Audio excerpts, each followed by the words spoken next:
Greetings, everyone. I'm Monique Pressley. Welcome to The Week with Monique. This is that time where we take that one thing, maybe two, that out of all of the things that could be capturing your attention in the week, we want you to pay close attention to these. And not just pay attention to them, but do something about them. This week, I want to highlight and talk to you about my home state, the Lone Star State, Texas, a place that you may not know was once blue, and I would argue is still politically blue non-voting. One of the reasons non-voting is apathy, obviously, but a second reason is because of the active will of those in power to keep others from voting through voter oppression, voter suppression, gerrymandering, and frankly, breaking the law. We're seeing more of that play out recently, and it's all going to come to a head starting next week. So I want you to be informed and prepared to take action.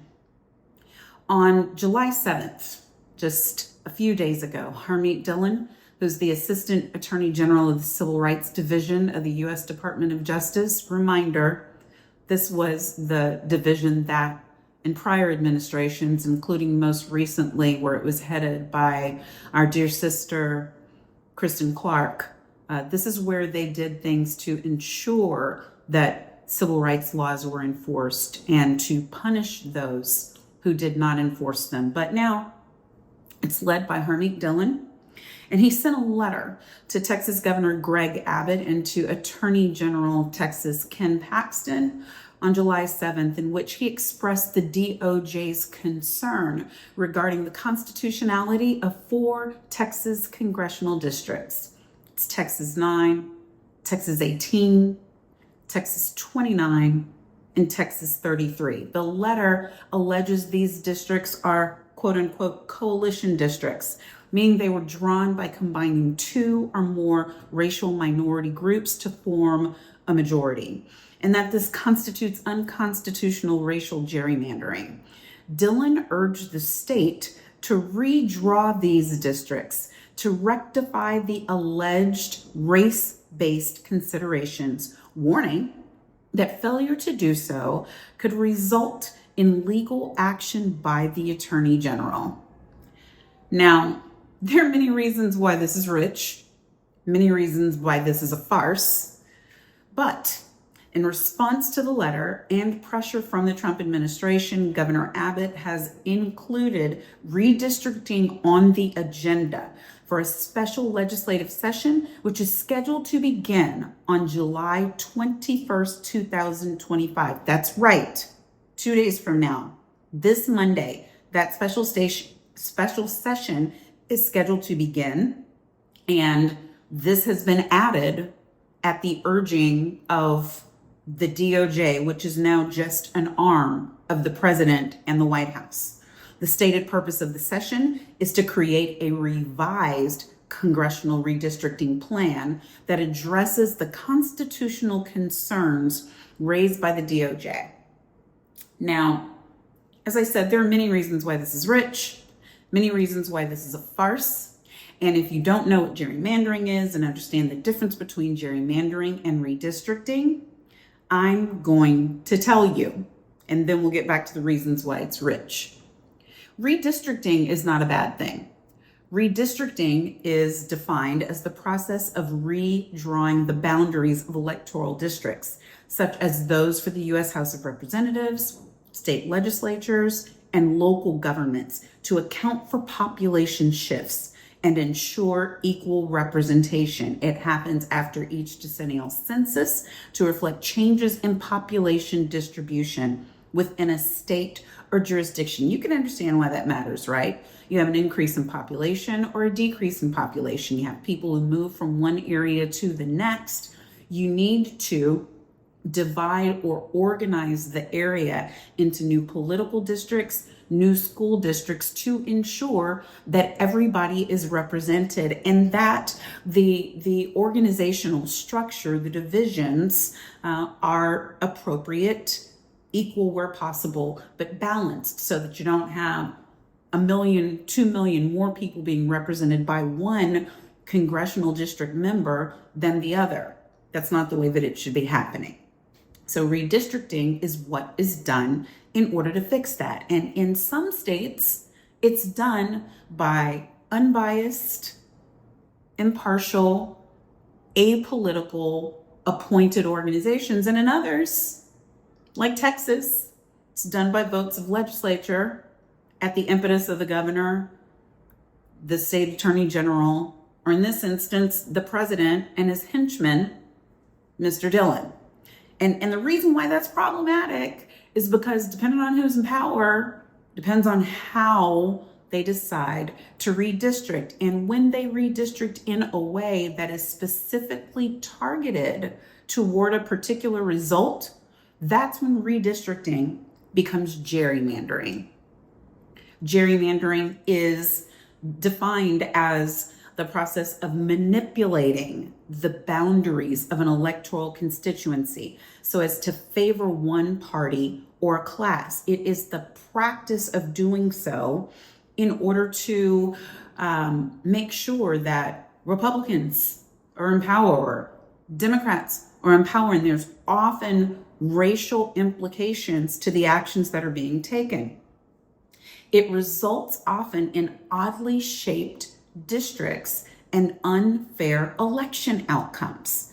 It's a tactic used to concentrate or disperse voters to either maximize or minimize their impact on elections. So that's when you see these wild looking maps where you have all of a district in one part of a county drawn somewhat regularly, and then you've got another part way over here making no sense at all in order to affect the outcome.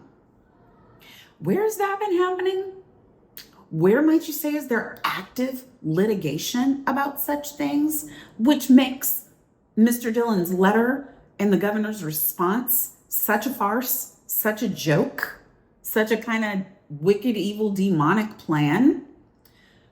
There is right now a separate ongoing legal challenge in Texas. The case name is LULAC, L-U-L-A-C, versus Abbott, which was filed in 2021 and argues that the 2021 Texas maps were drawn to discriminate against voters of color. Oral arguments in that case were heard in May and June of 2025, and a ruling is still pending. Notably, the state of Texas had previously argued in the lawsuit that the 2021 maps were drawn in a race-blind manner. And now the current DOJ is saying, oh, no. They were drawn in a constitutionally discriminatory manner. They were drawn as coalition districts, which unfairly makes a majority for one or two combined races. And the argument that Texas is making in court right now is the exact opposite. So which is it, Governor Abbott? Were you lying then? Or are you lying now? Why does all of this matter, you may ask?